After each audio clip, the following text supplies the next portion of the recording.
Judge bias against Jasmine Crockett in Whoopi Goldberg's lawsuit, impressed by her legal skill. The biased judge sided with Whoopi Goldberg, mocked Jasmine Crockett's law degree, and fined her $1,000, all within the first 9 minutes of the trial. But he didn't know that Jasmine had come prepared with a secret recording, Supreme Court precedents, and a legal strategy so sharp it would turn the courtroom upside down. What did Jasmine reveal that forced the judge to back down and left Whoopi stunned? Stay with us. This is a story worth every second of your time. The alarm didn't just ring. It roared, slicing through the stillness of the Washington, D.C. morning like a battle cry. Jasmine Crockett, 37, sat bolt upright in bed, her mind already racing before her feet even touched the floor. Today wasn't about a press briefing or a televised debate. It was about survival in a courtroom designed to make her fail. Her phone buzzed with last-minute calls from advisors urging her to settle and avoid the spectacle. But she wasn't born to back down. Not when her reputation was under attack. Not when Whoopi Goldberg, armed with celebrity power and a $10 million lawsuit, had accused her of defamation for simply doing her job, calling out federal waste on extremist media. This wasn't just a trial. It was an ambush, and Jasmine knew it. She had spoken those words at a press conference just 3 weeks ago. Words that, according to Whoopi's lawyers, had damaged the reputation of The View and led directly to canceled advertising contracts. But Jasmine remembered every word she had said. Taxpayers shouldn't be forced to fund extremist programming. No names, no personal attacks, just a policy stance. Yet, the media twisted it, left-wing pundits weaponized it, and Whoopi turned it into a legal grenade. Now, Jasmine stood accused not only of defamation but of trying to silence a progressive voice. It was outrageous, insulting, and deeply political. She wasn't being sued for what she said. She was being punished for who she was, a conservative woman of color who dared to challenge the narrative. Her jaw tightened as she secured her hair into a bun. She had survived law school, courtroom battles, and political firestorms, but this was personal. The courtroom door creaked open, like a stage curtain rising before a brutal performance. At the center of it all sat Judge Edward Grayson, cloaked in black but radiating bias like a furnace. His eyes locked on Jasmine the moment she stepped in, sharp, narrow, and cold, like a hawk eyeing prey it had already decided to devour. Grayson wasn't just known for his experience. He was infamous for his disdain toward conservative figures. His rulings leaned so far left, they were practically horizontal. This was the man who would decide her fate, and he clearly wasn't interested in justice. As the bailiff called for everyone to rise, Grayson didn't acknowledge the formality. He just tilted his chin, scanned the courtroom, and stared straight at Jasmine with the smugness of a man who thought the outcome had already been written. His voice dropped like a blade as he began, "We are here for Goldberg versus Crockett," then turned his gavel slightly in his fingers like a loaded weapon. When Jasmine began her opening remarks, delivered with professionalism, confidence, and clarity, Grayson didn't even wait 10 seconds before slamming his gavel down. "Miss Crockett, this isn't Capitol Hill," he barked. "You're not here to win votes." His tone dripped with condescension, each word meant to belittle rather than balance. Jasmine, unfazed, attempted to present her first piece of evidence, a transcript from the White House briefing that could have immediately diffused the claim of defamation. But as she held the document in both hands, Grayson waved it off like a child refusing vegetables. "Irrelevant," he declared, not even glancing at it. "This court doesn't accept press scripts as legal arguments." The gallery murmured in disbelief, but Grayson wasn't finished. "You will not waste this court's time with grandstanding," he added. "Another attempt like that, and I will hold you in contempt." And then he did exactly that. Jasmine hadn't raised her voice. She hadn't disrespected protocol. She had merely stood her ground. But Grayson slammed the gavel down again with a thunderous crack. The sound echoed through the courtroom like a rifle shot. "You are fined $1,000, he snapped, effective immediately for courtroom misconduct. Gasps rose from the audience. Jasmine blinked, stunned for half a second. Not because she was afraid, but because she finally understood what kind of trial this was. It wasn't a search for truth. It was a demonstration of control. She wasn't being punished for what she had said. She was being punished for daring to speak. Grayson leaned back, smug and satisfied, as if he had just reminded a rookie who was boss. The fine wasn't about money. It was about humiliation, about branding her as unprofessional, silencing her before she could even defend herself. But Jasmine didn't sit down. She didn't flinch. Her fists clenched at her sides, her jaw locked, her spine ironed straight. She looked directly at Grayson, and in that instant, it wasn't her who seemed small. It was him. The battle was only just beginning. Daniel Hearst, Whoopi Goldberg's attorney, moved with the swagger of a man who had already rehearsed his closing argument before the trial even began. Every step he took toward the bench echoed with a kind of pompous inevitability. He carried a sleek leather binder under his arm, as though it contained a weapon, and in some ways it did. "Your Honor," he began, his voice polished to a media-perfect cadence. "The damage to my client's livelihood is not speculative. It's measurable, immediate, and deeply personal." He opened the binder and pulled out printed tweets, some angry, some mocking, all aimed at Whoopi and her role on The View.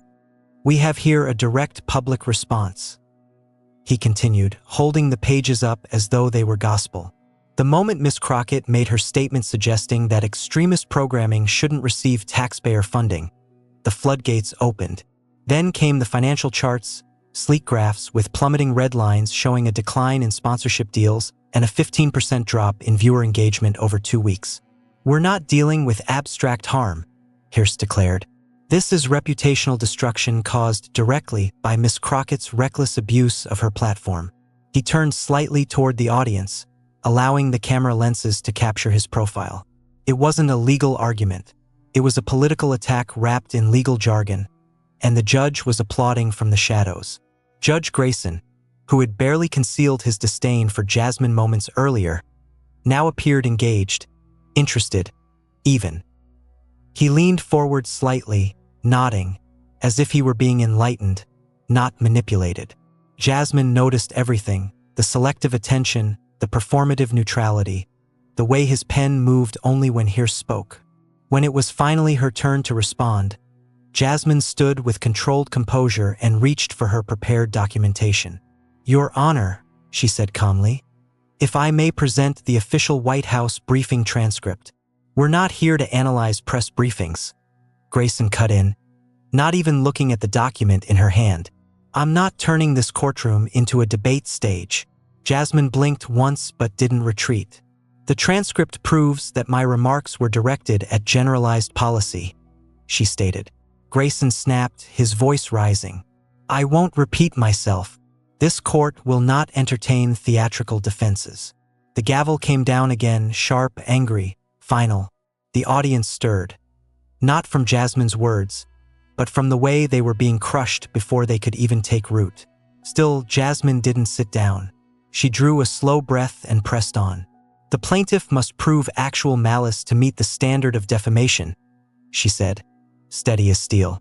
"I know the damn precedent," Grayson roared, his face reddening. "You don't need to teach me how to read the law." He glared at her, his eyes now burning with something worse than bias, ego. "This is not a law school lecture. You are not a professor. Do not waste my time again." The humiliation was deliberate. The message was clear. Sit down, stay quiet, and don't you dare defend yourself. Jasmine's hands trembled slightly, but she clenched them into fists to steady them. She scanned the room, the murmuring reporters, the whispering spectators, even Hearst's smug grin. She could feel the pressure tightening around her like a noose, the politics, the performance, the game. And yet, despite it all, she stood tall. Because in a courtroom designed to see her fail, standing was already an act of defiance. Jasmine Crockett stood motionless for a moment, her body rigid, but her mind razor-sharp.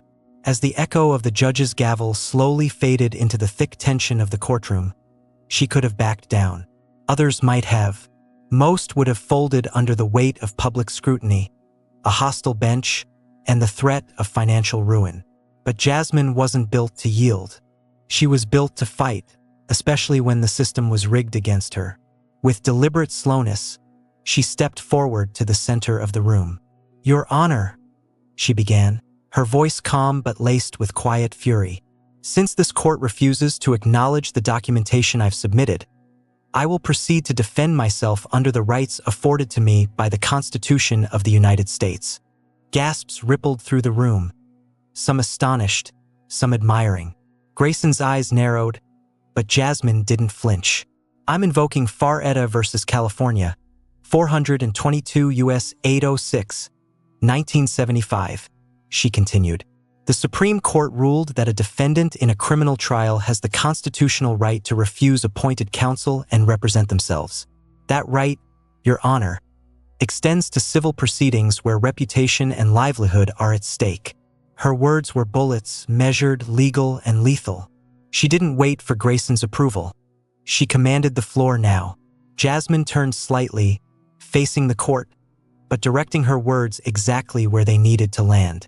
"This case hinges on one thing, whether or not my public statement constituted defamation," she said. "Let's be clear, New York Times versus Sullivan, 376 U.S. 254, set the standard for defamation involving public figures. It requires actual malice, knowledge that the statement was false, or reckless disregard for the truth." She raised her voice slightly, daring the silence to challenge her. "There is no evidence, no testimony, and no documentation that I made my statement with malicious intent toward Miss Goldberg or The View." Even some of the reporters began to sit up straighter. They weren't watching a defendant anymore. They were watching a force, a constitutional blade being unsheathed in real time. "Furthermore," she continued, "in Fuel versus Flint, 485 U.S. 46, the Supreme Court held that even offensive or controversial speech about public figures is protected under the First Amendment unless it involves false statements of fact made with actual malice." She paused, letting the weight of her words hang like a storm cloud. "Opinions are not defamation, and I gave an opinion, a legally protected and factually supported opinion." Grayson's face tightened. His jaw clenched as though holding back a rebuttal he knew wouldn't hold. Jasmine saw it. She felt it. The tide wasn't turning by chance. It was shifting because she was dragging it with her, inch by inch against the current of institutional bias. "The prosecution has offered tweets, public sentiment, and a correlation in ad revenue as their foundation," she said slowly and clearly. "But public reaction is not evidence of my intent. That's emotional response, not legal grounds." A hush fell across the room. The camera zoomed in. Hirsch shifted uncomfortably in his seat. Grayson reached for his gavel but didn't strike it. Not yet. Jasmine leaned slightly forward, her voice now a low, steady drumbeat. "I am not on trial for public opinion," she said. "I am on trial for allegedly violating a law I have studied, respected, and upheld for my entire career. And I will not let this courtroom become a place where rights are selectively applied based on political preference." In that moment, the courtroom no longer belonged to Judge Grayson or Daniel Hirsch. It belonged to her, and everyone knew it. Jasmine Crockett's fingers hovered over the recorder like a soldier's hand above a detonator. The courtroom, a theater of cold authority only moments before, now held its collective breath. Every eye was on her, every breath caught in the throats of spectators, reporters, and even the jury. The gavel had long since been silenced. The walls themselves seemed to lean in as she raised the device and said, "With the steadiness of someone walking into fire, this court has questioned my decorum, my qualifications, and my motives.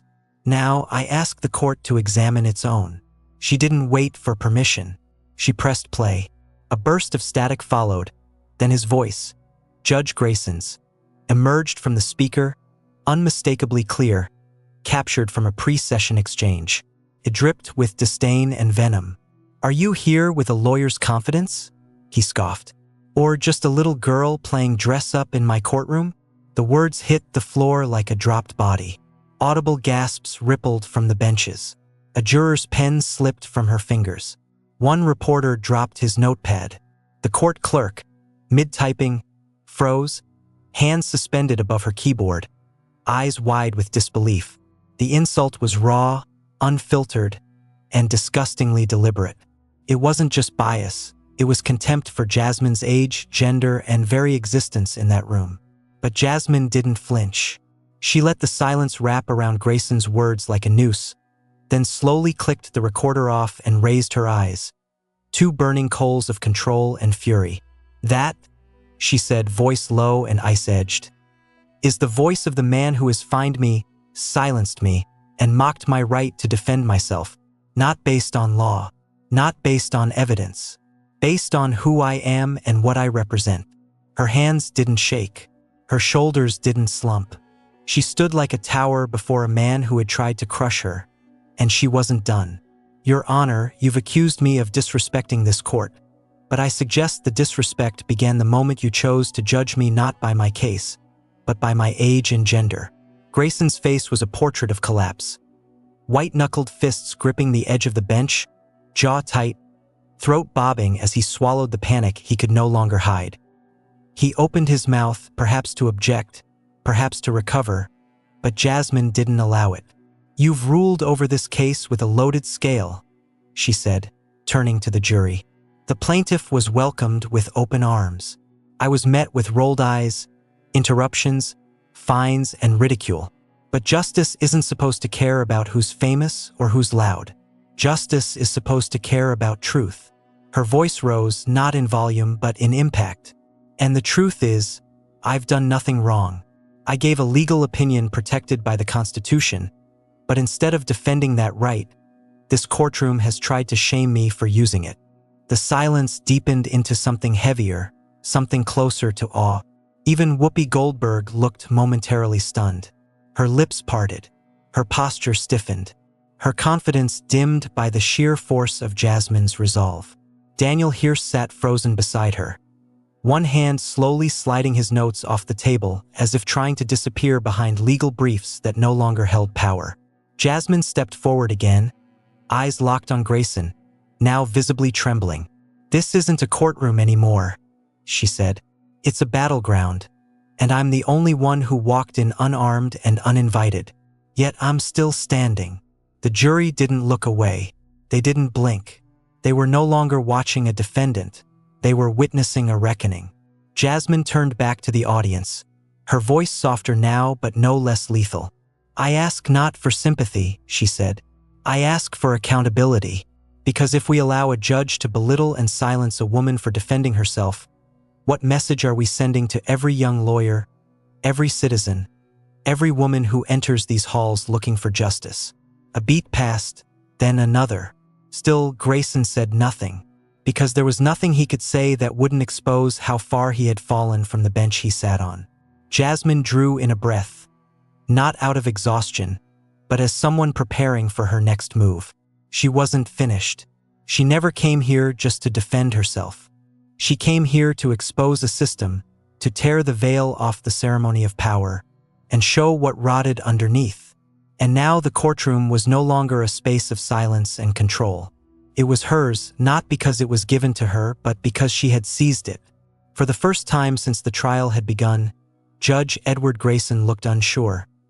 Not merely irritated, not just angry, but exposed, cornered, naked beneath his own biases, the weight of his own arrogance. The man who had silenced Jasmine Crockett with gavel strikes and biting sarcasm now sat with his mouth slightly agape, the color draining from his face like a tide retreating before an impending storm. He leaned forward as if trying to close the gap between himself and control, but the courtroom no longer belonged to him.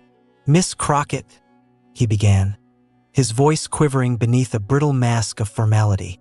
"Judicial proceedings are delicate. My remarks, which you've taken it upon yourself to record without consent, were made off the record. They were not intended to influence the substance of this case." He raised a trembling hand as if that simple gesture could rewind time and erase the words that had been heard. "You must understand tone, frustration. These things are human. We are all human." He stopped, realizing the absurdity mid-sentence. His voice, once a weapon, now sounded like a plea. The damage was done, and everyone in the room knew it. Jasmine stood there like a blade, cold, sharp, and unwavering. "Your Honor," she said, the words tinged with bitter irony. "You are correct. Judges are human. And yet the law demands they rise above their personal feelings when sitting in judgment of others.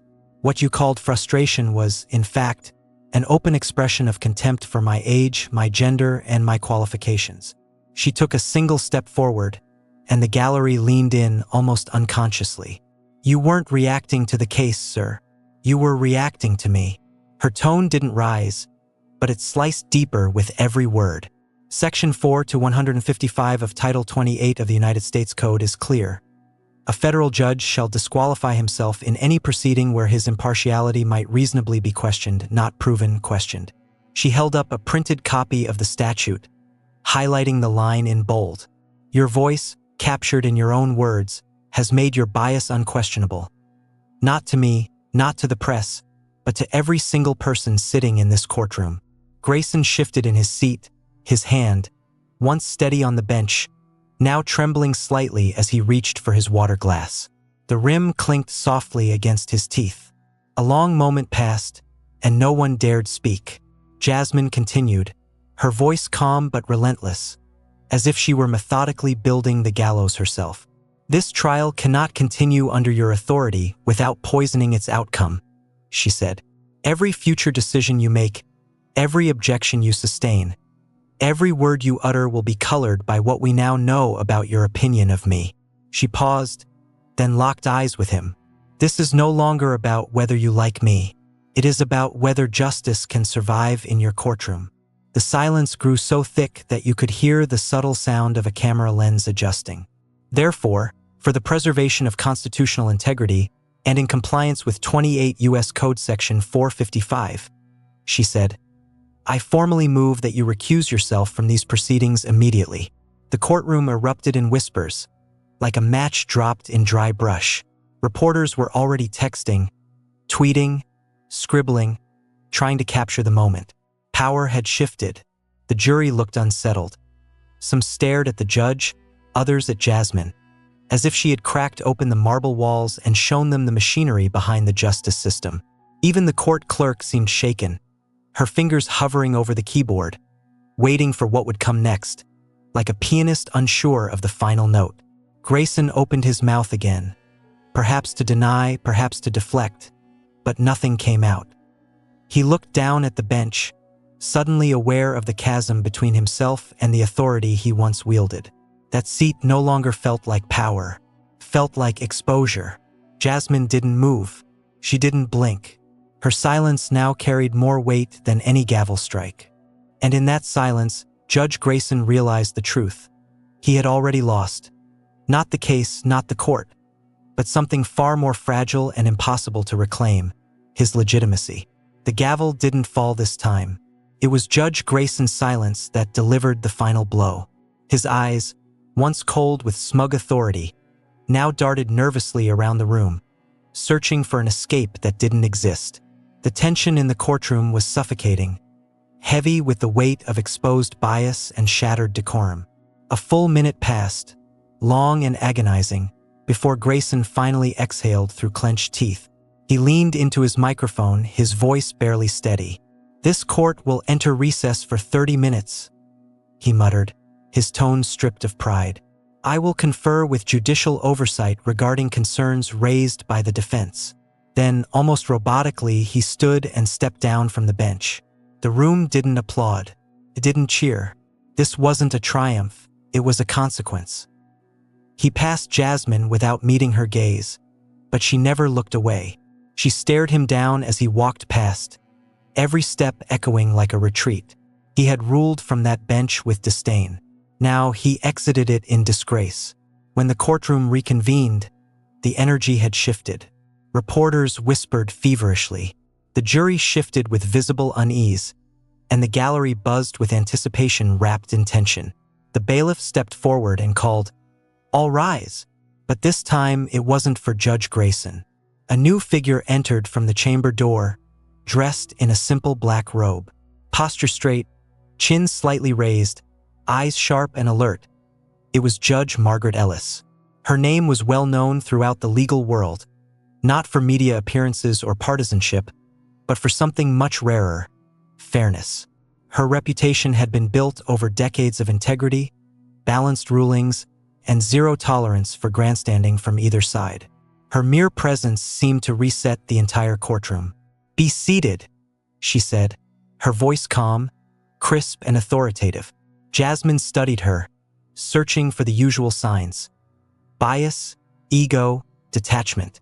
But there was none, only a focused, impartial authority. Ellis glanced briefly at the bench notes, then at Jasmine, then at the gallery. "Let's proceed," she said with clarity and without prejudice. It wasn't dramatic. It wasn't loud. But somehow those words carried more weight than any gavel ever could. For the first time in this trial, Jasmine felt the ground beneath her steady itself.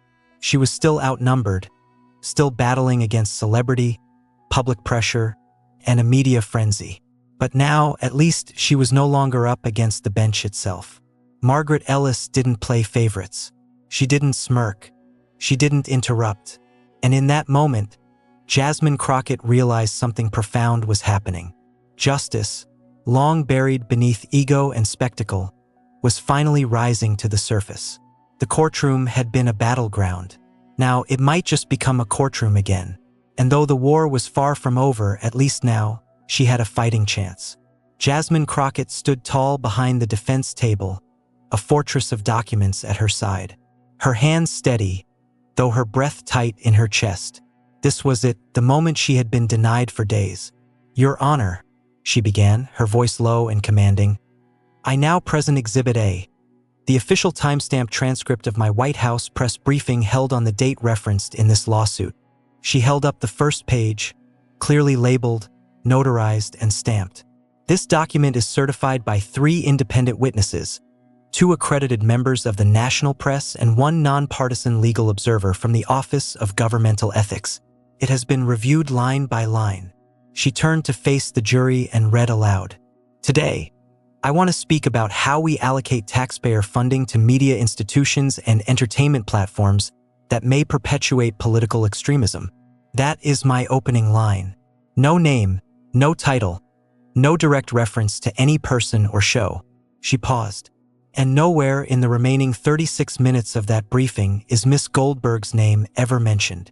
She lowered the transcript onto the evidence table, her fingers releasing it like a weight lifted. "The plaintiff is asking for $10 million based on a phantom insult that never happened." She moved methodically to her next file, flipping open a color-coded binder packed with market data and media analytics. "Now, Exhibit B, Nielsen audience metrics for The View, covering a 5-month window before and after my press conference." She pulled out several enlarged graphs and mounted them onto the easel beside her. One by one, the red lines told a story more brutal than words could. Jasmine pointed. "You'll see here, in late March, 2 months before my briefing, ratings for The View began a consistent decline week over week. Advertisers began pulling back in early April, and viewer engagement dropped by double digits. All of this occurred before my statement ever made headlines." She turned toward the bench. "They claim my words caused damage, but the damage was already underway, and they're using me as the fall guy for their own downward trend." The jurors stared at the charts, visibly startled.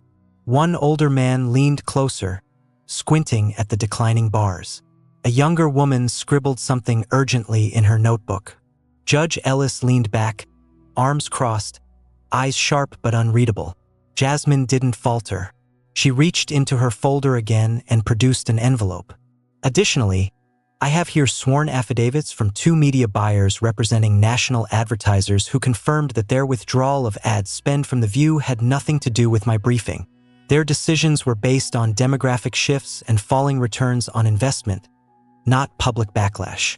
She handed the envelope to the bailiff, who brought it to the bench. "The evidence is clear. The numbers don't lie, but the narrative being pushed by the plaintiff does." She turned to face the jury again. "And now," she said, her voice tightening with the weight of what came next, "we must address what the plaintiff's case is actually built on: tweets." She let the word hang in the air, the absurdity of it resonating through the chamber. "Exhibit C, over 200 social media posts from anonymous users expressing frustration, outrage, and commentary about Miss Goldberg and The View. None of these posts were made by me, None were prompted by me, and none prove malice, intent, or legal wrongdoing. She pulled out a highlighted case law binder and opened it to a specific page. Fuel versus Flint, 1988. The United States Supreme Court ruled that public speech, particularly opinion or commentary about public figures, is protected under the First Amendment, even when it is outrageous or offensive. Unless a statement is proven false and made with actual malice, it cannot be ruled defamatory. She flipped the page with deliberate finality. And New York Times versus Sullivan, 1964.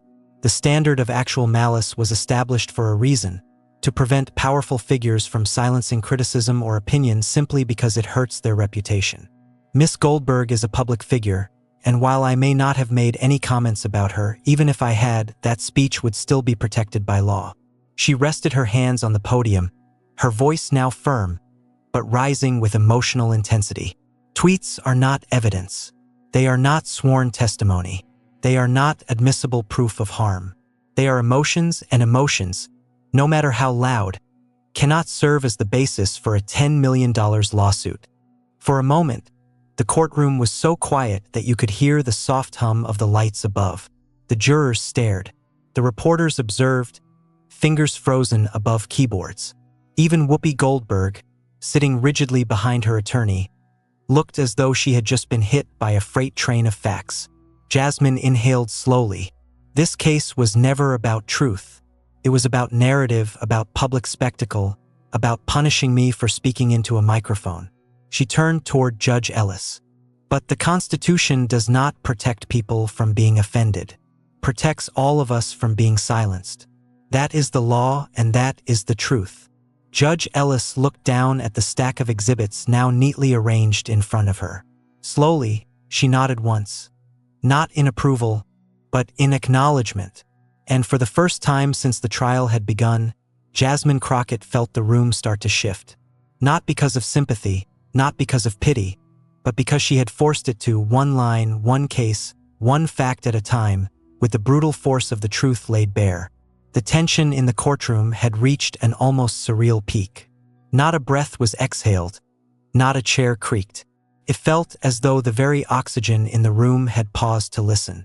Jasmine Crockett stood motionless behind the defense table, hands gently clasped in front of her, eyes fixed on Judge Ellis, though her heart pounded like thunder in her chest. For weeks, she had been battling not just a legal accusation but a storm of public scrutiny, institutional resistance, and a justice system that nearly buried her under condescension and control. Now everything rested on this moment, on a voice behind the bench that, for the first time, wasn't laden with disdain. Judge Ellis scanned her notes one last time, her reading glasses perched neatly at the tip of her nose. Then she looked up, meeting Jasmine's eyes directly. Her gaze was steady and clear. The voice that followed would change everything. This court, Judge Ellis began, her tone deliberate and cutting, has carefully reviewed all arguments and evidence presented throughout these proceedings. The plaintiff alleges defamation and reputational harm stemming from a press briefing delivered by the defendant, Miss Jasmine Crockett. However, the standard for proving defamation against a public figure is not simply injury to reputation. It is actual malice, intentional, knowing falsehood, or reckless disregard for the truth, as established in New York Times versus Sullivan. Her voice never faltered. Each word was a scalpel slicing through ambiguity. The defense has submitted compelling evidence, including a complete transcript of the briefing in question, verified by independent parties, which reveals no mention of the plaintiff by name or implication. The gallery shifted. Some reporters exchanged glances, others scribbled furiously, already crafting their headlines. But Jasmine didn't move. She watched, her expression still, like a soldier awaiting the final command. Ellis continued, "Furthermore, the court acknowledges the Nielsen data submitted by the defense, which clearly shows a pattern of declining viewership for the plaintiff's program The View, predating the defendant's remarks by several weeks. The court also notes that social media commentary, while significant in public discourse, does not constitute admissible evidence of legal defamation or intent." The room was absolutely still now, save for the soft clicking of courtroom clerks logging each word into history. Judge Ellis paused, allowing the silence to stretch, allowing the gravity of her ruling to settle in the room before she delivered the final blow. This court finds that the plaintiff has failed to meet the burden of proof required to establish defamation under federal law. There is no demonstrable falsehood. There is no evidence of malice. There is no legal justification to punish protected speech. Then, with one clean, devastating line, she closed the case. Accordingly, the case is dismissed with prejudice. This court finds in favor of the defendant. Proceedings are concluded. And just like that, what had started as a public execution disguised as a lawsuit collapsed into a courtroom legend. The murmurs turned into gasps. Reporters rushed to their phones and laptops, the sound of typing now as loud as thunderclaps. A cameraman in the back muttered, "She actually did it?" To no one in particular. Hirsch slumped back in his seat, blinking as if he had just been struck in the face with the very Constitution he had tried to ignore. Whoopi Goldberg sat frozen, lips tight, fingers interlaced in front of her. Her trademark confidence had cracked just slightly around the edges. She had faced a woman she assumed would be intimidated by the weight of her fame, and lost, not to bravado, but to facts, precedent, and unshakable poise. Jasmine exhaled for the first time in what felt like hours. Her fingers brushed the edge of the defense table, grounding her. She didn't cry. She didn't smile. What washed over her instead was something deeper. A wave of vindication surged through her, carved not from vengeance, but from survival. She gathered her papers slowly, deliberately, as if each page now carried a different kind of weight.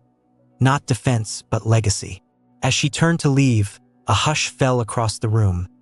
Not because the drama was over, but because no one wanted to miss the sight of her walking out of the battlefield, upright. The bailiff held the door open, and Jasmine passed by the jury, several of whom nodded subtly, their eyes filled with newfound respect. Reporters leaned in with microphones, but she waved them off. This moment didn't require words, not yet. Outside the courthouse, the air was cool and crisp. The world continued spinning, but now it spun differently, because a woman they had tried to silence had spoken, and her words had resonated all the way up to the bench. What had started as an attempt to destroy her had instead forged her into something the system hadn't anticipated. A voice sharpened by injustice and fortified by the full weight of the law. Far behind her, in that courtroom she had just left, Judge Ellis rose from the bench and glanced at the file one last time. She whispered to herself, not for the record, not for the crowd, but because the truth finally deserved to be spoken aloud. She was right from the very beginning. And with that, the gavel never needed to fall, because justice had already spoken. The courtroom battle was over, but Jasmine Crockett didn't fade into the shadows of victory. While the media scrambled to present her as a rising star, a symbol of resilience, she knew her mission was just beginning. The scars left by Judge Grayson's conduct weren't hers alone. They were echoes of a much wider, older issue that ran deep in the American legal system. It wasn't just about one biased judge. It was about a system that enabled silence, a culture that tolerated prejudice cloaked in black robes. So, on Monday morning, 3 days after the ruling, Jasmine walked into the White House, a binder under her arm, her heels steady against the marble floors and fire surging through her veins. She didn't come to celebrate. She came to demand change. In the West Wing Situation Room, she faced a long, polished table filled with seasoned political veterans, advisors with decades of Washington grit running through their veins. Some regarded her like a media darling, inflated by luck, but Jasmine didn't flinch. She dropped her binder onto the table with a soft thud that sounded louder than a shout. "We have a problem," she began, her voice calm but flammable, "and I'm not going to let this country look away from it." Then she flipped open the first page, bold letters across the top. Proposal for the Federal Judicial Accountability and Oversight Commission. The judiciary is the only branch of government without an independent check outside of itself. That's not balance, that's royalty. The room shifted. One aide muttered under his breath. Another adjusted his tie. Jasmine pointed to a section outlined in red. This commission wouldn't answer to the judges. It would be made up of legal scholars, retired judges with clean records, civil rights attorneys, and representatives of the people most affected by the justice system. They would investigate patterns of bias, not just isolated outbursts. They would monitor the language used in court transcripts, find and remove judges who display persistent disrespect or prejudice. We have ethics boards for doctors, bar reviews for lawyers, and even internal affairs for police. Yet, if a federal judge humiliates a woman for her age and gender in open court, the system protects him until someone like me records it. Her voice never cracked, but her fury pulsed like an electric current under her words. Of course, there was pushback. One senior policy advisor, gray-haired and battle-hardened, scoffed. "You'll destroy judicial independence," he said, tapping his finger on the table like a metronome of doubt. Jasmine leaned forward, her voice sharp as a scalpel. Judicial independence isn't the same as judicial impunity. Independence means freedom from political interference. It does not mean freedom from consequences. Another chimed in, "This will trigger backlash from the Bar Association, from the Federalist Society, from both the left and right." "Good," Jasmine interrupted. "That means it's hitting the right nerve." Silence followed, not agreement, but respect. She turned the page. Next phase, mandatory bias training for all federal judges, clerks, and court staff. Not once, but annually, with evaluations and consequences if a judge fails a bias audit or shows a pattern of discriminatory rulings. They'll be benched until they correct it, permanently if necessary. She clicked a slide on the monitor behind her. This training isn't corporate fluff. It's built with input from psychologists, legal ethicists, and marginalized communities who've lived the consequences. Judges aren't gods. They're human, and humans need recalibration. A young advisor leaned in, whispering to a colleague, "She's serious." Jasmine heard it. She looked directly at him and said, "You're damn right I'm serious." She pointed to a chart on the next slide, a heat map of judicial bias complaints filed across the country over the past 5 years. Red clusters glowed like open wounds, urban areas, rural courthouses, military tribunals. "This isn't hypothetical," she said. "This is happening. And if we don't act now, we're not just complicit, we're accomplices." The president's chief legal advisor finally spoke, his tone measured and intrigued. "This goes beyond court reform. It reshapes how the public perceives the law." Jasmine nodded. "Exactly, because faith in the courts isn't about prestige, it's about trust. And right now, people don't trust a system that lets power sit unchallenged behind a robe." She paused. "We're not just patching holes. We're breaking down a wall and rebuilding the foundation." By the time she finished, no one clapped. There were no cheers, but everyone was leaning forward, listening. And that was louder than applause. The binder stayed on the table long after Jasmine walked out. Her heels echoed through the West Wing like a drumbeat, each step the sound of institutional slumber being shaken awake. Outside, reporters waited, but she didn't speak to them. Not yet. This wasn't about sound bites. This was about building the kind of justice system where no woman, no young lawyer, ever had to carry a hidden recorder just to survive a courtroom. The silence that filled the room after Edward Grayson's final words was unlike any courtroom or training chamber had ever held before. It wasn't just the absence of sound, it was a reckoning. It was the kind of stillness that made even the fluorescent lights overhead seem to hum in discomfort. No one moved. Some judges stared blankly ahead, lips slightly parted in stunned disbelief. Others shifted in their seats, visibly unsettled, unsure how to process what they had just witnessed. And Grayson? He stood motionless at the podium, as if he too were uncertain whether he had just burned a lifetime of pride to the ground or finally built something meaningful from its ashes. His shoulders, once square and domineering in a robe of authority, now hunched forward under the invisible weight of truth. Not courtroom truth, personal truth. The kind that strips a man of every illusion he once used to justify the harm he caused. Then he spoke again, softly this time. His voice didn't echo through the mic, but pierced through the walls of pride that filled the room. "I almost didn't come here today," he confessed, eyes lowered. "I told myself I'd be mocked, that no one would believe my apology was sincere, and honestly, maybe I deserve that. But when I stood behind that bench and saw a brilliant young woman standing before me, speaking with fire and facts, and I still tried to silence her, I realized something sickening. I wasn't defending the law. I was defending my ego. I let fear and bias disguise themselves as experience. I thought being older meant being right. He looked up again, and for the first time his eyes were glassy. But what Jasmine Crockett did in my courtroom wasn't just courageous, it was necessary. And if someone like her hadn't forced the world to see me the way I truly was, I might never have looked at myself. The room shifted again. This time it wasn't discomfort. It was a quiet storm of reflection. Several judges leaned forward slightly, as if compelled by a force deeper than duty. A senior circuit judge in the front row slowly uncrossed his arms, his jaw clenched. A female clerk scribbled something on her notepad, her hands shaking, tears threatening the corners of her eyes. Grayson glanced at them, his voice now uneven, unguarded. If you've ever interrupted someone because their words made you uncomfortable, if you've ever questioned someone's competence because of how they looked, or how young they seemed, or where they came from, then you've stood where I stood. You may not have slammed the gavel, but you built the silence. And silence can be just as violent as bias. His hands gripped the edge of the podium, not for show, but to steady himself. I am not here to earn forgiveness, he said.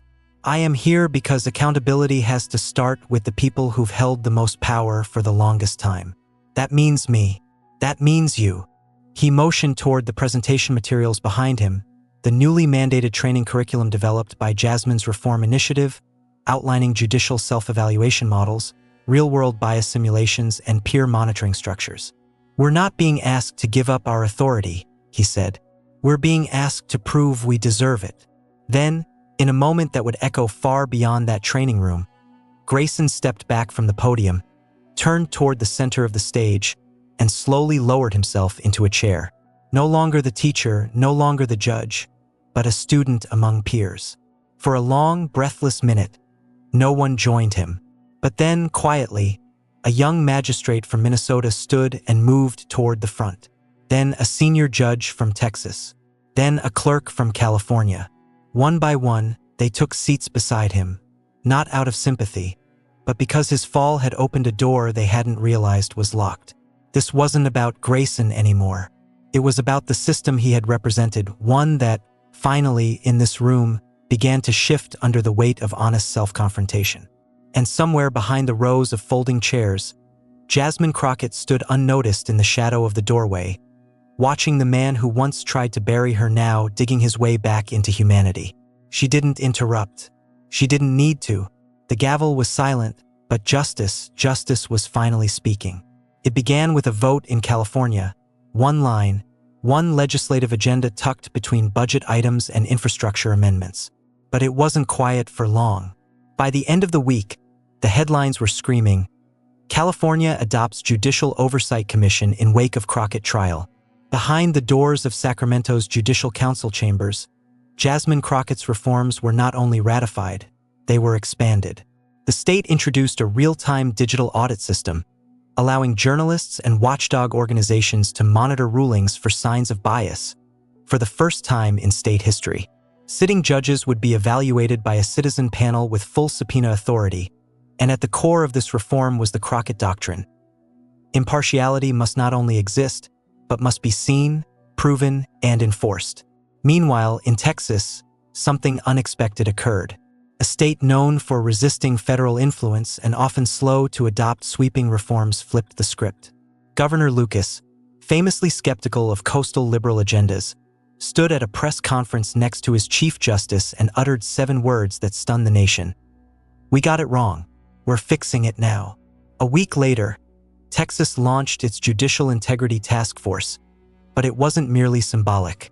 This task force came with real authority: annual courtroom performance evaluations, algorithmic tracking of sentencing disparities, and a hotline that allowed lawyers to anonymously report judicial misconduct without fear of retaliation. The name of the initiative? The Crockett Protocol. Inside legislative chambers in Georgia, Illinois, Arizona, and even Florida, lawmakers were rushing to introduce their own bills. not because it was fashionable, but because the public now demanded it. Courtrooms became the focal point of nightly news debates. Law professors rewrote syllabi. Civil rights attorneys, many of whom had fought for these changes for decades, were finally being heard. But the most profound shift wasn't in legal textbooks. It was in the judges themselves. In Michigan, a 65-year-old federal judge voluntarily recused himself from active duty after an internal audit flagged decades of gendered language in his court transcripts. In Colorado, the state judiciary issued its first-ever public apology to a defendant wrongly sentenced under a now deemed discriminatory pretext. And in each of these statements, the same words echoed again and again. Following the precedent set in Crockett versus Goldberg, Jasmine's name was now carved into more than just headlines. It was etched into institutional memory. Law schools across the country renamed mock trial tournaments in her honor.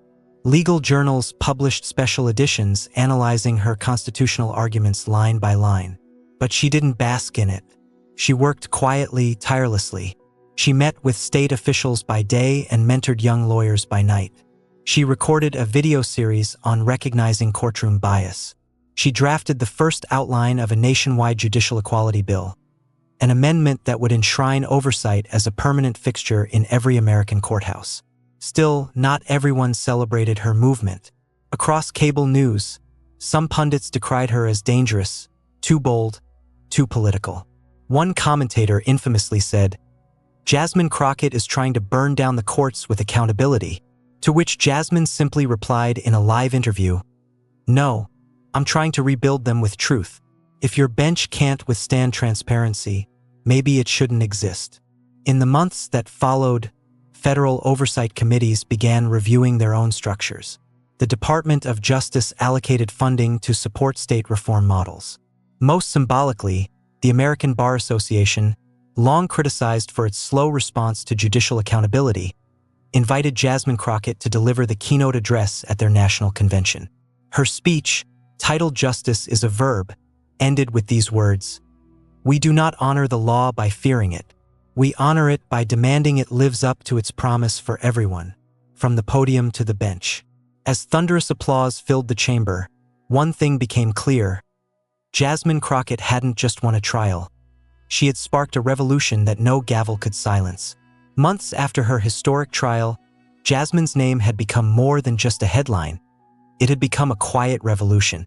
Her speech at Yale was no longer just a moment. It was a movement. Video clips of her address circulated on social media like wildfire, stitched into montages by law students, educators, and former inmates alike. "Justice isn't a room. It's the people who dare to walk into it," she had said. That quote appeared on posters in classrooms, on t-shirts worn by young paralegals, and even on banners outside grassroots legal aid clinics in South Chicago and East LA. She had not only spoken truth, she had shifted the gravitational pull of a generation raised to believe justice was something only the powerful could touch. And now they wanted to touch it too, not with reverence, but with reform. She was invited to speak at Berkeley, Columbia, and even West Point, but it wasn't the invitations that moved her. It was the letters, dozens, then hundreds, then thousands. They came in all forms. Neatly typed emails, ink-smeared postcards, long handwritten scrolls mailed from prison libraries and halfway houses. One envelope arrived from a battered women's shelter in Oklahoma, addressed only to Ms. Crockett, the one who fought back. Inside was a drawing, clearly done by a child. A stick-figure woman standing before a crowd, arms raised, with the words, "Be brave," scribbled beneath. "My mom said you're the reason her case got reopened." Another letter arrived from a retired judge in Mississippi. He wrote, "I sat on the bench for 35 years. I thought I had seen it all, but I watched your cross-examination from my living room. I wept because I realized I had once been Grayson. I had once allowed my pride to overshadow my oath." His voice, trembling through ink, asked for a chance to join her judicial reform efforts in any capacity she would allow. "Even if I only take notes in the back of the room, I just want to help fix what I failed to see before." At a legal symposium in D.C., Jasmine was approached by a woman with gray hair and scars on her wrists. She had been wrongly incarcerated for 17 years for a crime her brother later confessed to on his deathbed. She said, "You didn't just win in court. You made people like me visible again." She pressed a folded note into Jasmine's palm, whispering, "That courtroom wasn't just your fight. You were fighting for all of us who never got our 5 minutes of voice." Jasmine stood there, stunned. That note, now framed, sat on her office desk beside a faded copy of the Constitution, its pages marked with the same 3 cases she had once recited in front of a hostile judge who had tried to dismiss her existence with a smirk. As the Crockett Doctrine spread across the legal landscape, Jasmine became the face of a movement far bigger than herself, but she was never its center. She declined personal awards, turned down magazine covers, and when asked to sit for a feature titled "The Woman Who Tamed the Bench," she laughed and said, "I didn't tame anything. I just reminded it who it was supposed to serve." Instead, she directed attention toward law clinics, judicial transparency funds, and mentorship programs for law students from marginalized communities. She launched the Unbiased Justice Fellowship, a program that placed promising young legal minds in clerkships specifically within reform-focused courts. Within months, the applications numbered in the thousands. But the moment that left her breathless came one morning, unexpectedly, as she walked across the Yale campus. A quiet breeze rustled through the leaves, and there, on the doors of the university's most prestigious lecture hall, was a freshly hung plaque. It read, "Crockett Hall, dedicated to the pursuit of fearless advocacy, ethical jurisprudence, and the unwavering belief that justice belongs to all." She froze, overcome not by pride, but by the memory of the day she stood before a man who mocked her voice, her gender, her youth. The day she was fined for contempt just for daring to insist that fairness meant something. The day she pressed play on a recording and cracked open the walls of institutional silence. And now those same walls bore her name. She didn't say anything. She didn't post about it. She just stood there, in the golden morning light, and let the tears fall. Because sometimes, the fight for justice doesn't end in applause or headlines. Sometimes it ends in the quiet proof that change has roots, and those roots now lived in the minds of the next generation. Jasmine Crockett, the girl once told she was just playing lawyer in a man's courtroom, had become their lighthouse. Even as the reform wave swept through courtrooms and law schools across America, Jasmine remained a lightning rod, praised in editorials, studied in classrooms, and relentlessly dissected in political echo chambers. Conservative firebrands accused her of weaponizing the courtroom for activism, while some liberal pundits claimed she was too clinical, too careful, too unwilling to burn it all down. But beneath the noise, something more enduring began to take shape. Slowly, grudgingly, even her fiercest critics began to acknowledge what was now undeniable. Jasmine Crockett wasn't just a political figure. She was a force of legal gravity. And the most surprising recognition came not from her allies, but from the woman who once stood across from her in court. Eyes full of contempt, voice laced with disdain. Whoopi Goldberg. It happened live, unscripted, and to the shock of millions. On a special anniversary episode of The View, a producer asked each host to reflect on public figures who had challenged them. Cameras turned to Whoopi, who adjusted her glasses, sighed deeply, and leaned into the mic. "Look," she said, her tone low but resolute, "I'm not going to sugarcoat it. I don't like her. I don't like her politics. I don't like the way she moves through a room like she owns it. But I'll tell you something, and I mean this." She paused, and the studio audience held its breath. "I respect the hell out of that woman's mind and her grit. She walked into that courtroom alone and dismantled a lawsuit I thought was ironclad. She turned the tide with case law and conviction. I don't have to agree with her to see the brilliance. Jasmine Crockett. She's real." The studio was stunned. There was no applause at first, just silence. The moment was too raw, too rare. Acknowledgement from an adversary isn't given. It's earned. And Jasmine had earned it, not through charisma or charm, but through sheer, unflinching preparation and force of will. The clip went viral within hours. Commentators across networks, from Fox to MSNBC, called it the moment that changed the tone. Suddenly, the national conversation wasn't just about what Jasmine had done. but how she had done it, without personal attacks, without theatrics, without bending a single rule. She had used the law like a scalpel, and even those who bled under its edge now nodded in respect. When asked about Whoopi's remark in a later interview, Jasmine simply smiled and said, "Respect doesn't require agreement. It just requires honesty." Then she added, "And if someone like Whoopi can say that on national television, maybe the system really is learning." It was never about being liked. It was about being heard, being fair, and making truth undeniable, even to the people who once tried to bury it. And now that truth resonated from courtrooms to talk shows, carried not by consensus but by respect, carved out of resistance. Justice doesn't arrive with fanfare. It doesn't wear a cape, and it never shows up early. It makes you wait through silence, humiliation, and nights spent staring at the ceiling, wondering if the system will ever see you. That was Jasmine Crockett's reality the day she walked into court to face not only a $10 million defamation lawsuit from a household name, but also a judge who looked her in the eye and didn't see a lawyer, just a young girl playing dress-up with the law. But what Judge Grayson didn't understand was that Jasmine hadn't come for a performance. She had come armed with transcripts, legal precedents, and a voice sharpened by years of having to speak twice as loud to be heard half as often in a courtroom built on ego and intimidation. She stood alone, and still she stood. She didn't win with theatrics. She didn't win by shouting louder. She won by making every word matter, by knowing the Constitution better than the man who had sworn to uphold it. She wielded precedent like a blade, not to harm, but to expose. She didn't demand respect. She made disrespect impossible. She faced a system that mocked her existence and forced it to acknowledge her authority, not because of her title, her resume, or the cameras watching, but because the law, when held up by the right hands, becomes impossible to twist. And in doing so, she didn't just defend herself. She reminded the nation of something we were never meant to forget. The courtroom doesn't belong to the powerful. It belongs to the prepared. Jasmine's battle wasn't just against a lawsuit. It was against the slow erosion of trust in the justice system itself.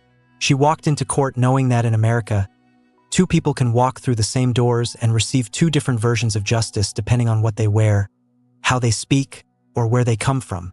She understood that evidence alone was never enough. You had to be willing to bleed for it, to defend it when no one else in the room believed it mattered. And that's exactly what she did. Her victory was not handed to her. It was earned inch by inch, ruling by ruling, in a room designed to make her doubt herself. But she never flinched, and because she didn't, everything changed. The ripple of her courage moved beyond one courtroom. It spread into policy, into classrooms, into every law student who saw themselves in her story and realized they didn't have to wait 20 years to matter. It reminded everyday people that you don't need a title to stand for truth. You don't need wealth to stand your ground. You need facts, conviction, and the knowledge of the system to challenge it from within. That's how she became not just a defendant, but a reformer, not just a survivor of bias, but its reckoner. She proved that when one person demands fairness loudly enough and lawfully enough, even the walls of power have to listen. And perhaps the most profound lesson she left behind was this: a courtroom win is never just about the verdict. If you do it right, a single case can become a wrecking ball against years of unchecked injustice. Jasmine Crockett didn't just defeat her accusers. She made the legal world look itself in the mirror. She exposed that justice isn't broken because the laws are flawed. It's broken because the people trusted to uphold them sometimes forget they apply to everyone. Her story reminded us that no matter your background, no matter how loud the world tries to drown you out, if you stand up with evidence in one hand and courage in the other, you cannot be ignored. And if the system doesn't open the door for you, you push it open anyway. You walk in, you speak your truth, and you remind the world that justice doesn't need to be invited. It needs to be demanded, relentlessly, unapologetically, and without fear, just like she did. Thank you for watching up until this point and for standing with us on this journey for justice. Your support means everything. Like, subscribe, and turn on notifications so you never miss what's next. And we'd love to hear your thoughts. Leave a comment below and let us know what moved you most in this story.